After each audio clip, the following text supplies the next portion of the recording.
morning to you all. Good morning. Welcome to this session. That's where we are trying to grasp something so abstract as new identity and new language in the performing arts. My wish is that we start up with some very concrete cases and discussions, and then from there go into something more abstract and visionary, hopefully. Our session here will start out with approximately 1 hour with our fantastic panel and you. And then we will have a break, and then we will sum up for approximately 45 minutes. So we are working until 11:30. And my name is Annika Lewis. I'm your moderator for today. And with me, I have Linus Tunström from Uppsala Stadsteater in Sweden. And we have Ingrid Handeland from Norsk Publikumsutvikling from Norway. And we have Ami Fi from Dansens Hus in Stockholm, Sweden. And we have Håse Gimbel, that is the leader of this place where we are, Republik. I will start to give the microphone to you, Håse. Do you want to start out? I can try. Yeah. Just a very short presentation. I'll just tell a bit about me, my background, then about the theatre, and then I'll go into the process we are in when we are discussing audience on the kind of an abstract way before it's getting concrete here. So hopefully I can see some few of you I know, but the rest I don't know. So I'll kind of start from the beginning. I came from a communication background, where I started up communicating festivals of different kinds, theatre projects, TV, music, and different kind of the arts field of the cultural life in Denmark, primarily. Then I became an independent producer in the theatre business, and then I started in the artistic direction of festival in Copenhagen. Different festivals. Started up with the Images of Africa Festival, the very big festivals in the 90s here in Copenhagen and the rest of the country, and then moved into more specific performing arts festivals as well. After working there for 15 years, I started up this theatre with my colleague Martin Tulinius, who's the artistic director of the theatre. And we wanted to create a theatre where we wanted to prove that there's a large audience for new and avant-garde theatre in Copenhagen. And the structure of the place we wanted to start up was a structure where we are belonging to an umbrella called Copenhagen Theatre, where there's 5 theatres all together. And this one should be the new one for new contemporary performing arts in Copenhagen, where the other 4 theatres were more traditional theatres and have existed for some for 20 years, some for more than 100 years. So it's very different historical background for the 5 theatres, and this one was the very new one, the new structure, where we were supposed to introduce kind of the avant-garde theatre in more like an institutionalized way than it has been seen in Denmark before. Before that, it has been produced by independent producers, independent festivals, and other structures than the institutionalized theatres belonging to the cultural ministry. So this structure was actually a theatre that has its funding when we applied for it. So we applied as directors, and we have a certain amount of years, and then we have to leave. And the funding for the theatre will still exist for the next director who's coming into the theatre. So that's kind of the basic of this structure. It's supposed to be an international contemporary performing arts venue, and that's one of the problems or experiences we have had discussing this, what does it mean to be international in this context. It's framed in an agreement where we have a contract of results with our funding body that tells how many different performances we should present, how many evenings we should present, how many seats we have to offer, and how many seats we have to sell as a minimum. We can do more than what's in our contract, but we have to do a certain amount of these specific things. So when we turn this into an audience focus, then number of seats and sold tickets is very important, because there's a minimum we have to create every single year to get our funding, because our funding is linked to this as 2 of the 4 results we have to create. And we are not talking about artistic goals or anything, because there we are more or less free. It's kind of the bottom ciphers we have to count in the end of the day, or the end of the season. Then there has been a huge, it has been going on all around Denmark, where we want to have young audiences, so it has also been a specific focus for all the 5 theatres under Copenhagen Theatre. And we have chosen to take this very seriously here at the theatre, because we thought that the way that we wanted to do theatre also had an appeal to young audiences, because it was more visual than usual theatre we saw. It was done in another way, it was broken up, it was more sapped, so to speak, so faster and more energetic. So we thought that we had an energetic theatre, or way of presenting theatre, which suited well to a young audience.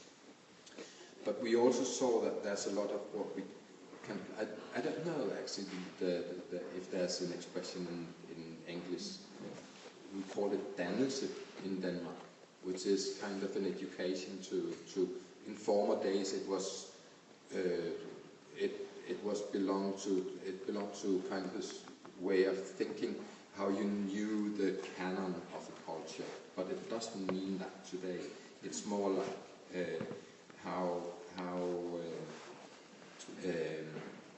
I mean, before it has been more like a reproducing of existing culture, whereas today it's more into the individuals. It's giving tools to understand, analyze, and experience and search for identity in your culture.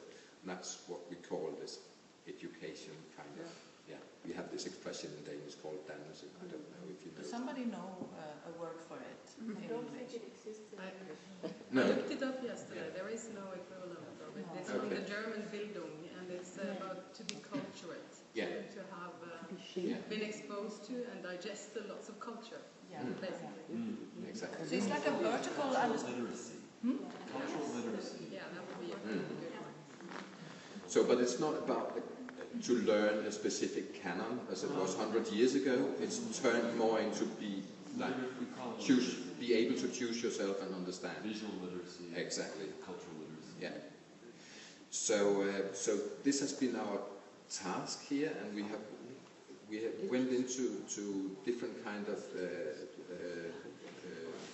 educational institutions and worked together and developed programs where we also involve the young audience, the students, and both went out to the schools and invited them into the theatre where they was involved in the staging and other kind of things here. So it's today our audience is with 1/3 of them is under 25, and 2/3 of them pay their tickets themselves. So it's actually a huge amount of young audience we have in the theatre. It's one of the things that we are very proud of having developed here. But now we are going into a new kind of era for the theatre, so to speak. We have to discuss a new contract of results with our funding body, and they are, because it's they are part of political structure, also hit by the way that politicians use, amongst other things, audience to get votes. And one of the things that's going on right now is that a small audience you have in the cultural institutions, you have to get more funding from the public funding bodies. And this is the discussion, and it's also hits our agreement of results. So we have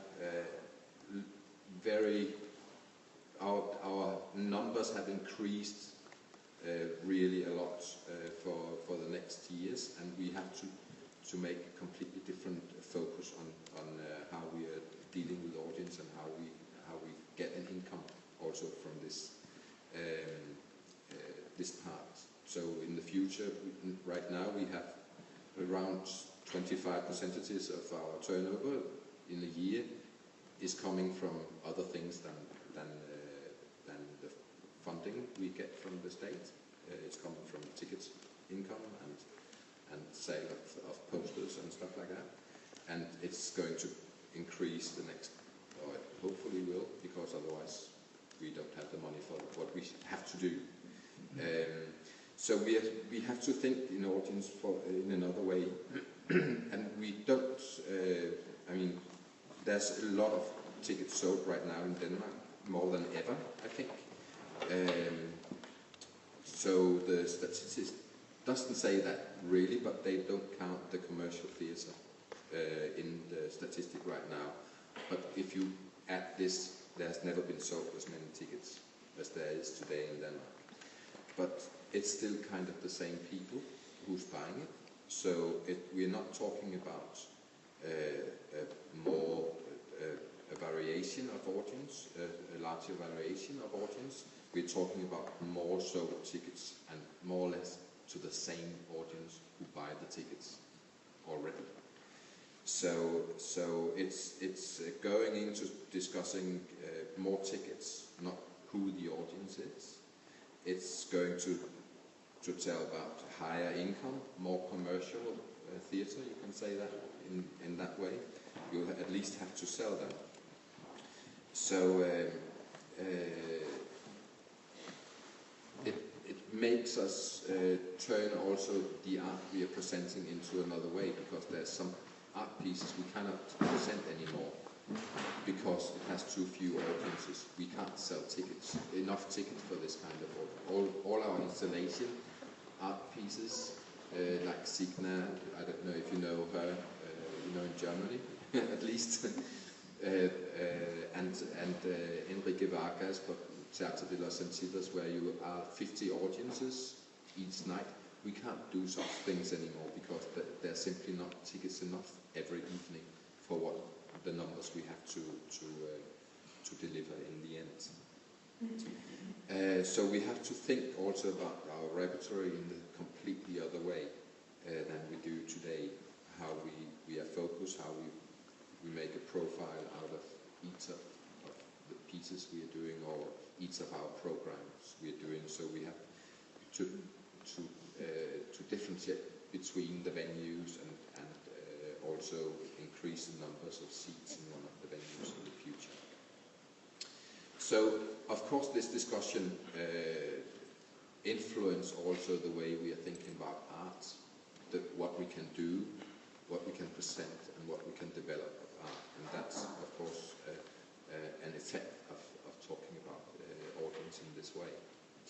And one of the things that I think, this is the kind of conclusion, just to finish what I'm saying, is that this kind of new public management that's coming into the way we are structuring our institutions by counting numbers and bottom lines, making us go in a kind of commercial way where we simply, I think we really need to have a discussion about what's commercial theatre and what's public service theatre.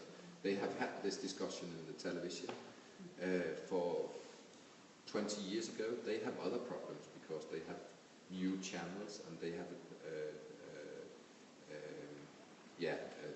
another kind of how to say that. They have to find other ways of doing what they are doing. But the thing we have a discussion for the future is what is commercial, what is public service, what do we have to fund by the public money, and what is actually able to run by itself.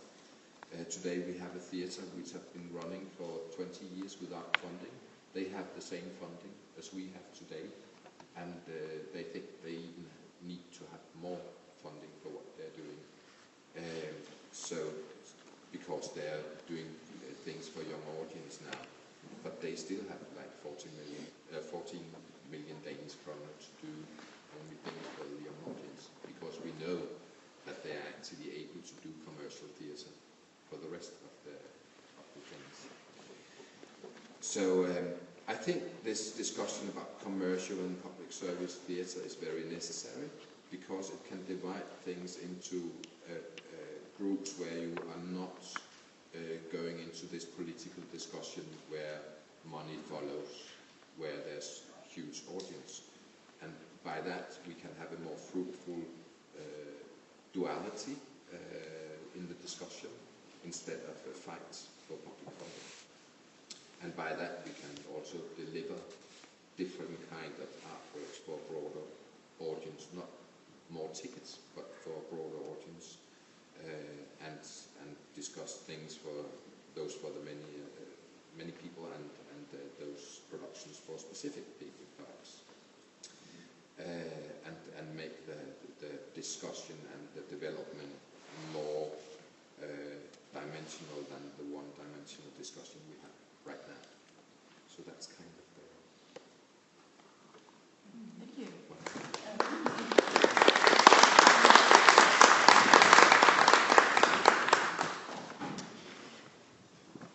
So my question is, how do we do this more dimensional and not one-dimensional?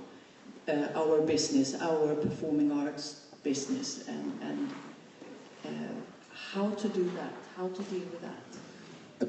I think that we need to discuss the theatre in another way than we are doing it now in the public square, where it's all about numbers. How good have you been to create profit?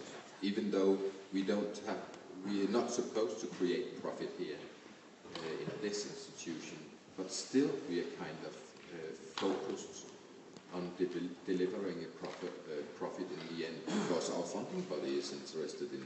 We are doing so. And we are supposed to be a success if we are doing so, even though we are not supposed to. We are supposed to use the money that we get to deliver art to Danish or the audience who's around Copenhagen at the time when we have theatre. We are not supposed to deliver a profit. So we need to get away from this speaking about only numbers, seats, sold seats, and things, and also speak about which kind of audience do we reach? Do we deliver art for all people in Denmark? No, we don't today. Are we interested in that for the public funding? And how do we do that? The thing that Ditte Maria Bjerg spoke a bit about yesterday. Perhaps we're too many of the same people who decide what should be going on the States right now in the theatres. And because we need to do things by heart, then we need different kind of hearts. So decide what's going on if we want a variety of different stuff in the theatres. We need also to speak about the processes behind how we develop art, how we can follow, be up front, not behind, so we can keep the performing arts as a very vibrant art form that also belongs to tomorrow, which is very essential for all of us. and we need to speak about the knowledge around the theatre. There's a lot of people saying that we have so much to offer by the processes, by the innovation, that we are so good at the theatre, but no one is able to speak about what we actually and how we are doing it, and how it can help, for instance, the way we are talking about or developing green energy or venues or whatever. I mean, why are we so far behind in these areas when we are so innovative? There's lots of discussion we need to take, but which is all the dimension we don't have on the table right now, because we're counting numbers and discussing numbers of audiences. So that's some of the things. We will here open up for you to put questions or commentary or whatever. So we will do this structure that we, after each person here, we will open up, so we will have like a continuation of dialogue, so we are not only here and you there, but we will want you to come here as a part of the discussion. So anybody who has a commentary or a question or... Susanne? Hi, thank you very much. I'm Marta, I'm from Iceland. I was just thinking about what you were saying about that in the public theatres you have to deliver profit. Our dilemma in the National and the City Theatre is that we don't have to make profit, but we have to break even. So we're always kind of producing stuff to pay for the artistic stuff, if you understand what I'm saying. So we always, if we want to be more artistic or more daring, we need to get the money somewhere. So we do it by putting on a musical or putting on plays that attract a lot of audience. And there has been a lot of discussion in Iceland about whether we should go more, especially in the National Theatre, where you have public funded theatre. What is the duty of the National? Is it to be more daring artistically and not being so commercial? Or is it just inevitable that the National has to break even and we cannot do it unless we are commercial, or mixing the commercial with the artistic vision? I just wanted to share this with you. Thank you. Some other... But can I ask you back, Yeah. when you're saying that you're not supposed to deliver profit, because it's the same for us. Yeah. But if you do, you're a success, isn't it? Are you? Yeah, I think we're always in this same dilemma with the politicians, that it's always a justifiable thing when they can say that the National is creating profit. That means we are successful. That means we have proven our existence. That's our dilemma when you're speaking with the officials, you know. And that's exactly what I'm saying by we are a success when we create a profit, even though we're not supposed to. Yeah, that's the same. I would like to comment upon that, if I can, with profit and audiences. Why would you want to talk about it in terms of profit? Why wouldn't you want to talk about it in terms of engagement?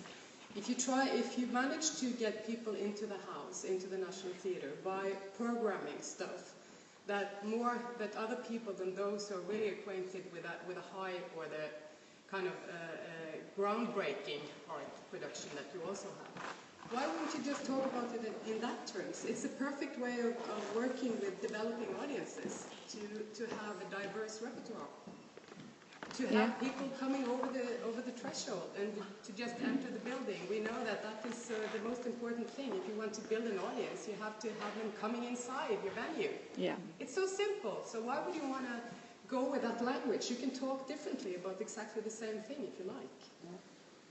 Yeah. Because it counts. Not for us, but for our funding body and for the politicians. Yeah, but still you have the power to insist on using your own language. Exactly. But, I mean, we don't speak about the profit here when we have a profit. But we are forced into do this. Yeah. Because handing in our accounts to our funding body, and they publicized it in the way they want to. So you must change your government, though.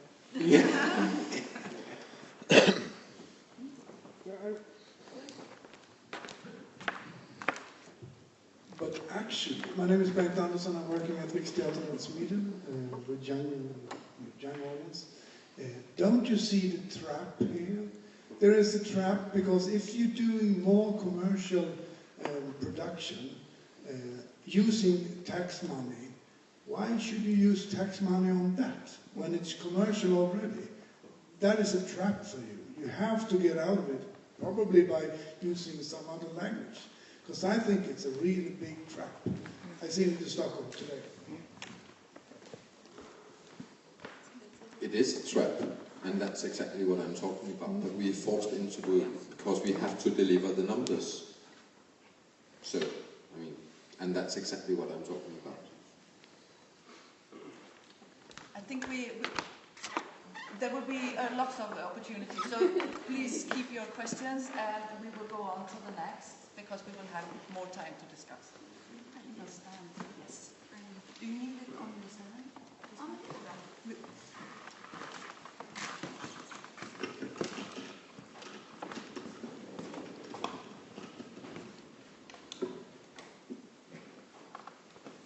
This works.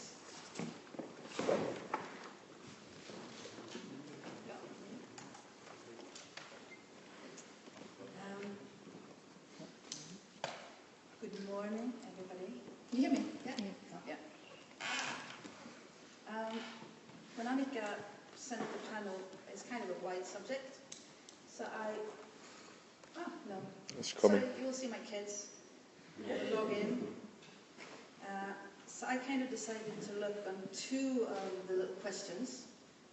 And it might be a bit confusing, but I felt that I got stuck in the role of the institution in modern society, which was kind of one, and also what do institutions do to create space for new potential to increase audience. So there'll be a bit of a jump. I'll cut the second part, it was too long, but that's more of a case, of an actual case in audience development, so it depends on what you would like as well. But I have to explain briefly what Dansens Hus is, because it's kind of a unique structure in its own country as well. Just so you know where I'm talking from when I say the part of the institution or the institution's mission as I interpret it, because this is me being one person of our institution, which is also very important to remember. And my passions in this question. We have an artistic director and administrator, but we all kind of say different things when we meet others, of course. It's a guest house venue. We have Central Stockholm. Our job is to present contemporary dance and closely related performance arts from around the world in Sweden. What we have to do is 35 to 40 performances a year, productions a year. We have two venues. One is too big for contemporary dance. It's 750 seats, not ideal. The other one is a nice black box. Works perfectly. We would need a 300-seater for the art form. It would be more useful, but we don't. We have this house. We have, the last years we actually touched between 90 and 100,000 visitors or active audience during our year. And we have residencies and performances and all the other things that an institution have today, seminars and workshops and all this inclusive. We have two major challenges. One is that the performance will maybe be shown one time. A new Swedish premiere on the small stage will be shown 4 times on the main stage, possibly twice. An international performance once or twice. Our communication departments have a problem because we actually have to sell the tickets to something that there are no reviews, and the reviews usually come after the company has left the city. It's a challenge. We have 1 or 2 premieres every week. It means that a lot of our 100,000 are not the same people, but hopefully people that come 2 or 3 times a season, because there's no way they can buy this amount of tickets, or we can even communicate about the performances being in existence. Because I think during this spring, 50% of our tickets have been sold the last 3 days before the performance. It's kind of scary in an economy sense. About 33% of our income is self-generated on top of the contribution we get from the state and the city. Mainly ticket income. There's EU projects or things, but it's mainly ticket income, which means that our trust with the audience and the relationship to the audience is all about what the venue presents. Not the performance in the venue, naturally, because they don't actually know that much about the performance. But they kind of trust the artistic director's choice enough to test, to go and buy a ticket. We don't have a bar or a restaurant. If we had a bar and a restaurant, we would make more money. We don't. We are in a conference center. We have no rights to sell alcohol or coffee. This is one of the reasons we would love another venue, because the audience can also stay on, but we don't. I mean, this is our... So we're happy with the kind of revenue we have. It's also very important to understand that Dansens Hus does not produce. We are not allowed to produce or commission or hire artistic staff.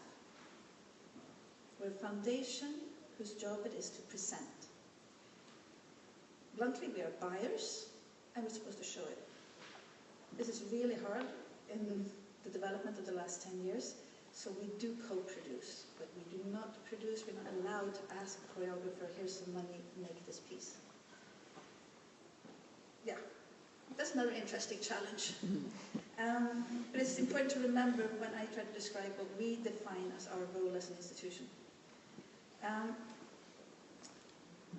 Historically, the dance community does not have venues.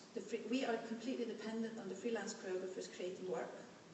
They don't have their own venues the way the Fringe Theatre does. They are project-based. They're kind of a young art form. If I would speak in Sweden, this is of course in Sweden. And a lot of women, and a low budget, and quite low status when it comes to the opera and the music and the theatre, and also younger art forms. So the national funding has not been that extensive in comparison. So I mean, lots of things connect to the fact that all the funding is project-based. You can apply for money to do production from the Arts Council. You cannot apply for money to have infrastructure, pay for a space, hire a producer, hire an accountant to help you with evaluation. You have to, the money is towards that single production. And as I see it, that is the reason why, especially in that kind of art form which I'm now in, the new public management and economization has kind of hit harder, I think, when it comes to the actual artists. Because you have to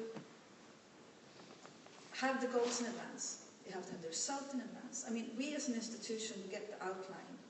We don't actually have to, we don't, like you, have to say how many thousands we will get into the venue. There are no numbers in our letter from the government that way, not like amount of people. But the single choreographer who makes a small production and gets a tiny grant has to evaluate in advance which audience, possibly if they're female or male, how many are under 18, and how many occasions they will get to play the piece, and how much audience they will reach. I don't have to do that as a big institution, but the individual artists have to do that. And because there are very, very few presenting venues, we have had occasions where we will show a world premiere and that piece will never again be played, because there's only 5 to 6 venues in the entire country that can present the piece. Which is also the natural why the choreographers already co-produce internationally, and the art form of contemporary dance is on a global level already, also because of the language being made it possible. If you don't want to speak, you don't have to speak, which means it's accessible to people. So the art form is kind of different from the theatre and the institutions, that way. What we should do as an institution, except, of course, show all the pieces and be really important and show all the art and show the width and all kind of performances, which we do, that's the artistic director's job, I see it as a fact that we are the ones who should not follow the money. We have to be responsible enough not to follow the project money, not hunt the money of, let's make a youth year, somebody says in March, like the city of Stockholm, and everybody, and here's some extra cash, and everybody kind of hunts for that money. I think at the role of the institution that we have to be responsible and long-term enough to demand to think long-term. I don't mean demand that lock it in a project or anything, but just have a longer vision and support the artists in putting words to that vision, to assist them in how they communicate what they are. I think it's our job to talk about the importance of culture in society and why we need to have culture. And I am disappointed at ourselves when we talk theatre's role in society, dance role in society, film's role in society, classical music's role in society, because we are actually adding on to the burden of competing about the resources, instead of talking about why society needs to be a part of everybody's existence and choice and education and accessibility, or for any reason, when it comes to innovation or society or anything. We have the time to talk about this because we actually have a house and we have some permanent staff. So I do think when it comes to new public management and everything else, we have to fill that role.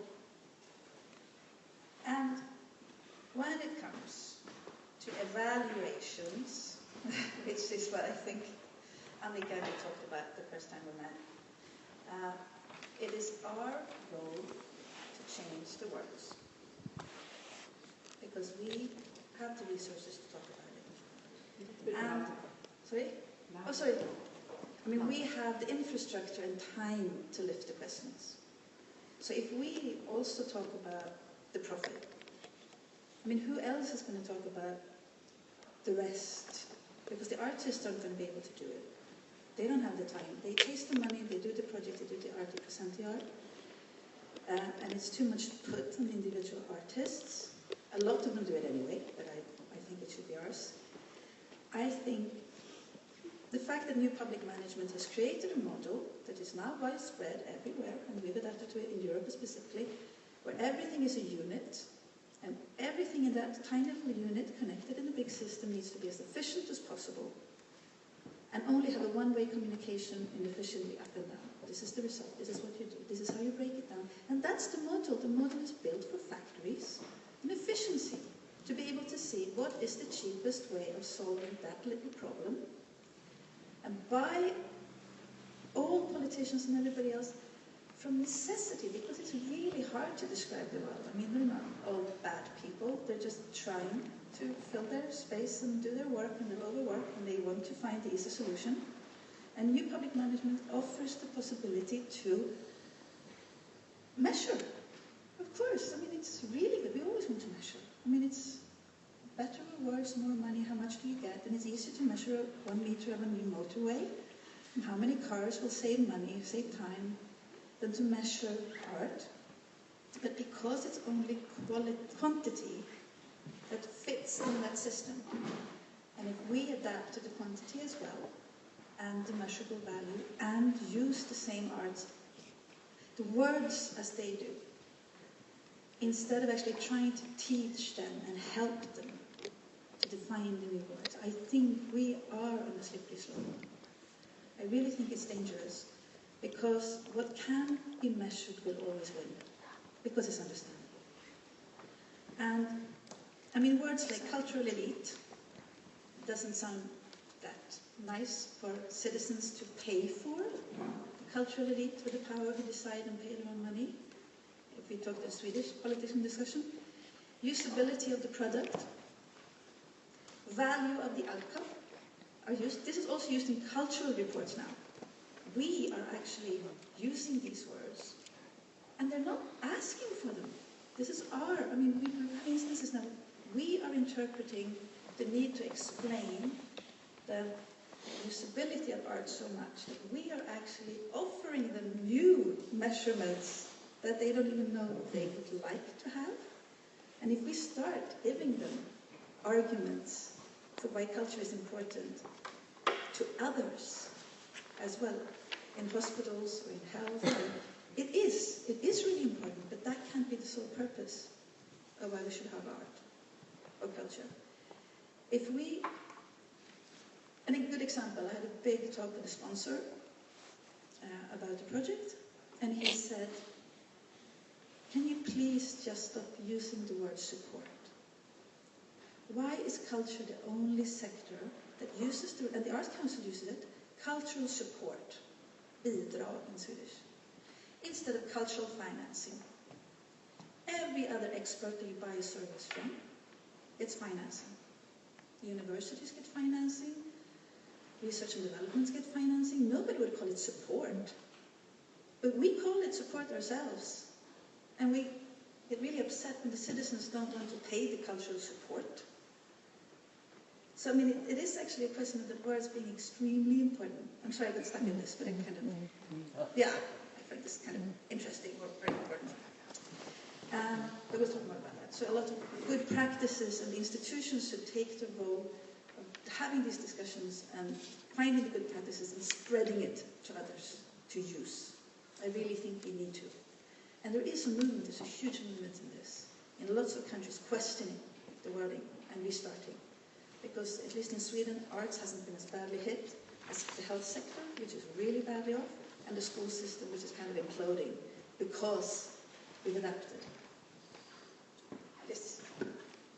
And when it comes to the relationship of the institution of the audience, the only thing what we should do to motivate the fact that we should exist is to try to include people. And I really think it's include everybody who's interested and do our best to make the rest at least mildly curious. Because they might consider it around later. And it's all based on trust, to communicate and invite, tell people what you're doing, realize that we kind of represent something when we are in the buildings that we are in. And to do that, we have to give up part of our power. And we truly have to give up part of our power. And we have one big youth project that's been lasting for 8 years. And it's now becoming a success, and we reached a new community, and of course it was made for the fact that we would include the new audience very briefly. And I will just show you our very brief checklist that we have to put to ourselves every single day, even though we now have a very active festival that is partly programmed and partly owned by the new contemporary dance community in street and urban dance. It's taken 8 years to get them into the building, to even want to program with us and develop and ask for mentorship programs and production. And these are kind of our checklists that we do with ourselves. Once a month during the 6 months the program runs, and then at each evaluation after this festival. Who do we invite to program? And why do we invite them? And when I mean why, I mean people will question why was that person chosen to be on a reference group or reference board. And when we're talking communities here, we're talking a hip-hopper will ask if a house dancer was invited. I mean, it's not, it's really on a small level. So we have to be able to explain why we invited them. How much power are we prepared to give them for real?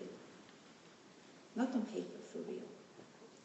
How do we tell them the mandate we're giving them and explain it to them?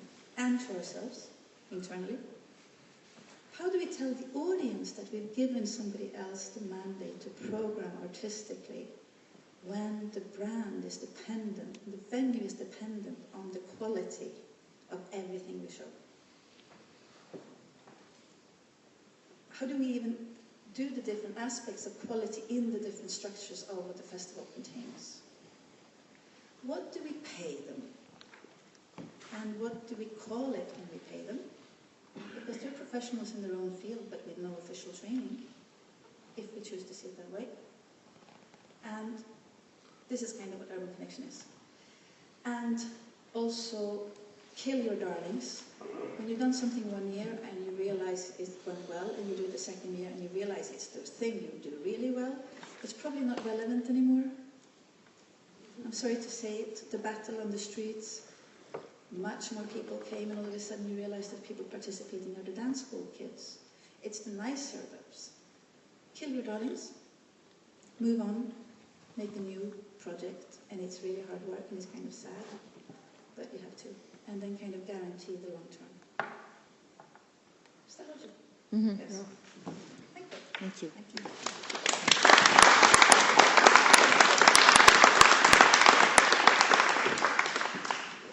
So, any questions or content? Yeah. Yeah, I just want to say that I totally agree with you about the measurements, because I think we can measure everything, but we are always measuring the same things. And for instance, in the National Broadcasting Company in Iceland, we have a channel that has very few audience, very few listeners, but it's the only unique channel we have in Iceland. And we're always debating on the same measurements, audience or the number of listeners, instead of debating about the value or the core essence or the importance of the channel itself. So I think I also agree with you that it's in our hands to try to change that dialogue and change that language.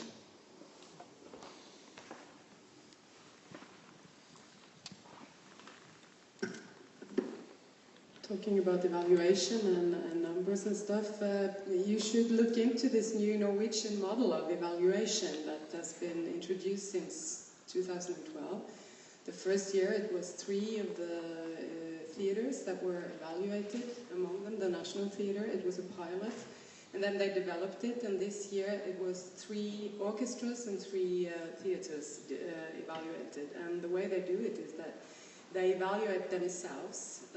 They get a lot of questions they have to answer to. It's about numbers as well, but it's not only about numbers. That's just a small part of it. It's about how the artistic profile, how they reach out to society, how they work with developing their institutions, how it's for everybody working in there. I don't even remember all the questions. It's like 20, 30, or even 40, I don't know. And they give big reports, evaluations of themselves for an expert group to evaluate again. And then there is, I know it's published, only last Friday it was published, and for those who can read Norwegian, it's in the Cultural Ministry's website. It's really interesting, and it's about quality and how they evaluate their own quality and role in society.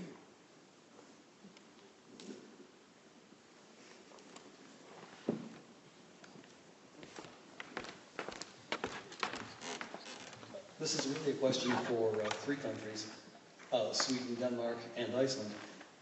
Do you have one sort of dance event or one sort of theatrical presentation, or can you then get them to extend their outlook? Have you also given any thought to selling some sort of season ticket where they would be able to choose perhaps 2 rather more commercial events, but the 3rd one has to be taken from a list of more experimental? The season thing we tried, and it doesn't work. Because our audience doesn't really want us to make the choice, but also because we have 1 or 2 premieres a week, so it's kind of hard to communicate it. Urban Connection is now, after 8 years, and that's why I talk about long term all the time, has shown a real concrete diversity of the audience during Urban Connection. It was as hard to get a conventional audience